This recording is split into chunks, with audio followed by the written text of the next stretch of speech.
Alright, homies. At the end of You Touched the Sun Jack Part 4, I think I left you hanging with this picture painted.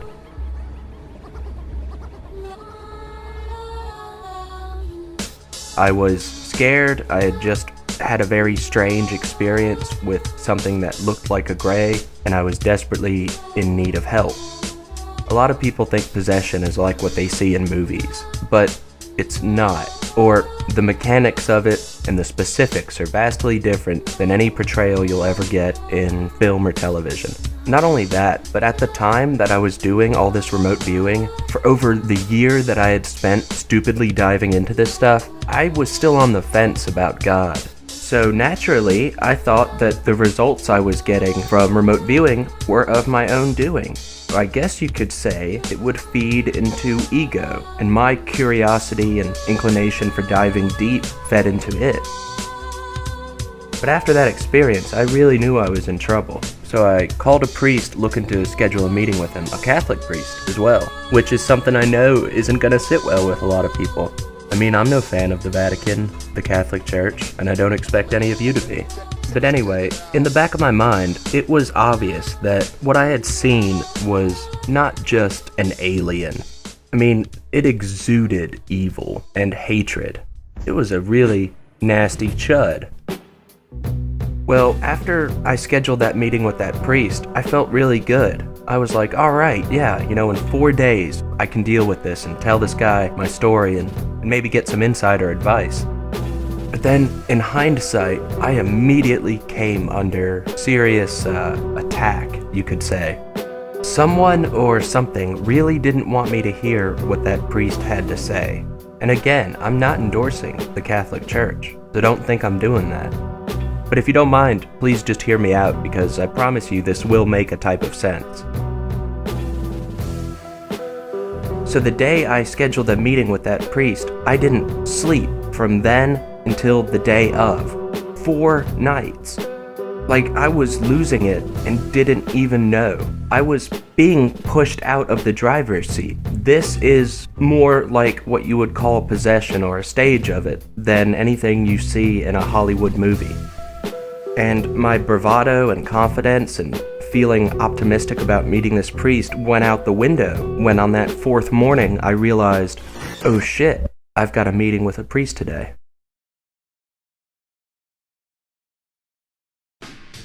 So I showed up for the meeting and I was standing outside of this building waiting for the priest to come.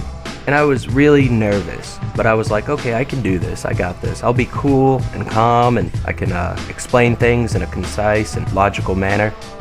That flew out the window as soon as we sat down and started talking, because I lost it. I broke down and I told him about the experience and said that I was concerned about the counterattack or a potential counterattack, and I was really concerned about having violated God's law somehow, which I had.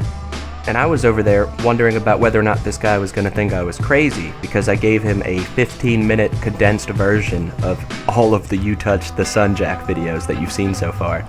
But he took it in stride, and when I was done, he was like, that is not the craziest thing I've heard.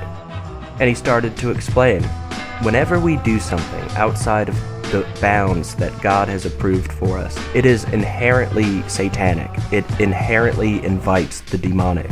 That means when you play with tarot or the occult, or you do rituals, or you remote view, or you tap into all this magic, you're not doing it on your own, for one, but you're definitely doing something wrong. And I know there's going to be a lot of people who disagree, because heck, I used to be one of them. Oh no, remote viewing is different. I'm just tapping into some force that's already out there. Yeah, okay. But the priest explained that the images that one gets when they remote view are created in the minds of fallen angels or things of that nature.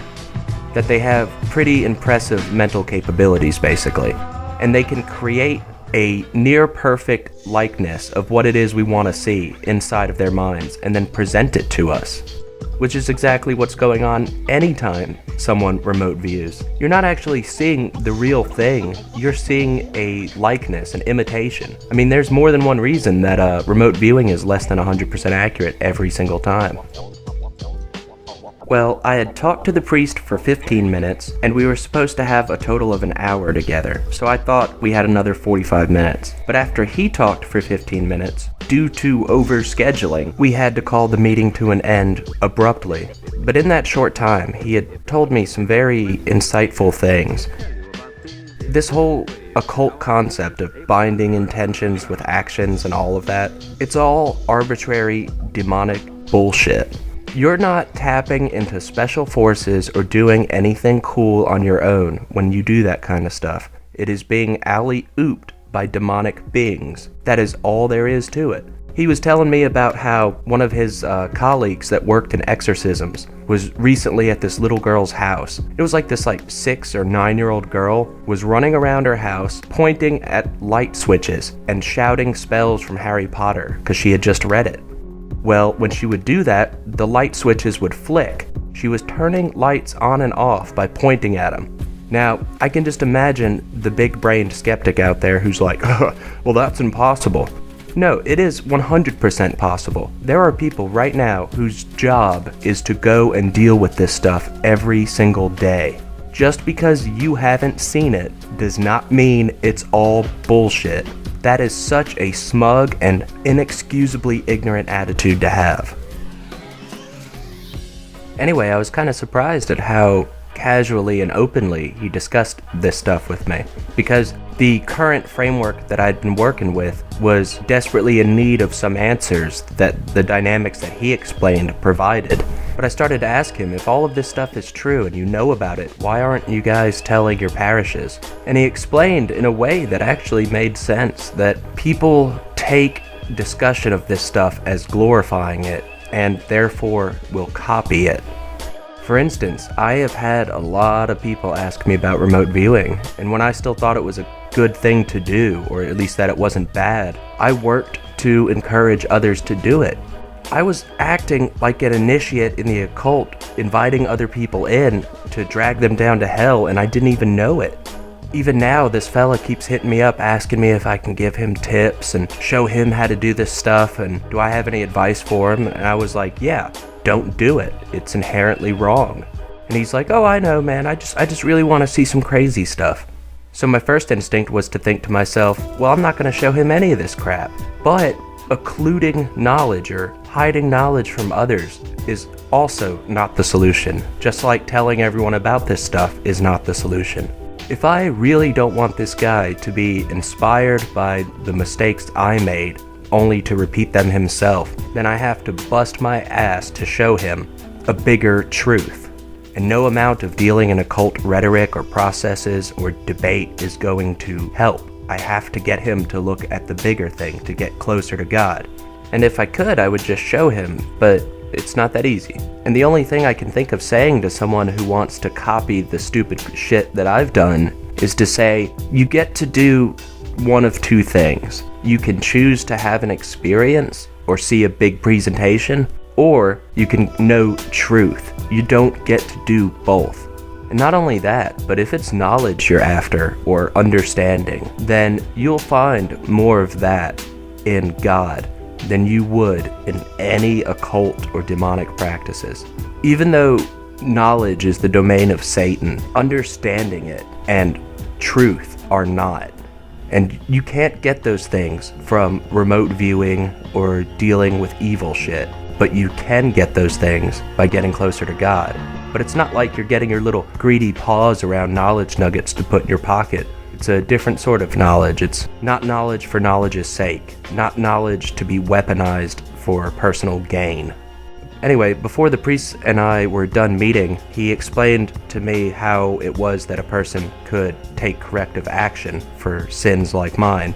Now, being that he was a Catholic priest, when he used the word the church or God's church, he was obviously talking about the Catholic Church. But the words he said to me were true, just not perhaps in the way that he meant. Ironically enough, I can't actually remember exactly what it was he told me, but it was essentially a combination of things that one would have to do. ask for forgiveness, work towards God's church, or work through it to improve or correct, or essentially, you screwed up, you can be forgiven, but I ask that you come closer to me and don't abuse this privilege. I mean, all in all, God is a pretty fair duder, I gotta say, and everything that you can do to come closer to him is attainable. What I mean by that is that he'll never ask or demand something of you that is impossible for you to do. That doesn't mean it'll be easy, but there's value in knowing that. And so having that avenue of how to go back and try to correct for this wrongdoing presented to me nearly instantly helped my mindset, and whatever monkey it was that was on my back, it left for a while, if not permanently, though that wasn't the last time I encountered such a thing. When I said that when I scheduled that meeting with the priest, I came under attack, that something didn't want me to hear what it was he had to say. Now you know why I said that. Something didn't want me to know that I had a chance to be forgiven. And I can tell you from experience, isolation, ego, and feeling that there's nothing you can do to be forgiven are all various manifestations of one of Satan's most preferred tactics, to isolate. Think of the QAnon psyop. It tells you to trust no one, which causes people to buy into it more, but all it really does is isolate them. That's a satanic trick. There are millions of manifestations of that tactic all around us right now. What do you think this social distancing crap is about? When I first realized that they're spreading us out and keeping us isolated because there's something that they don't want us to experience or witness in the presence of others, I got goosebumps because that was such a creepy thought. That is another example of the hallmark of Satan. Anytime that bunch of ne'er-do-wells comes and works on something, they always leave their signature all over it. They always inevitably leave a little imprint on it that says Big Red was here. And once you learn to start spotting that sort of thing, you will find it in places you never expected. Things that you once thought harmless, ideologies that you may have thought were just as valid as your own, places where you never would have thought such things were possible. And most importantly, you will see that dynamic manifest in every human institution. After all, this is a fallen world, and this is Satan's playground.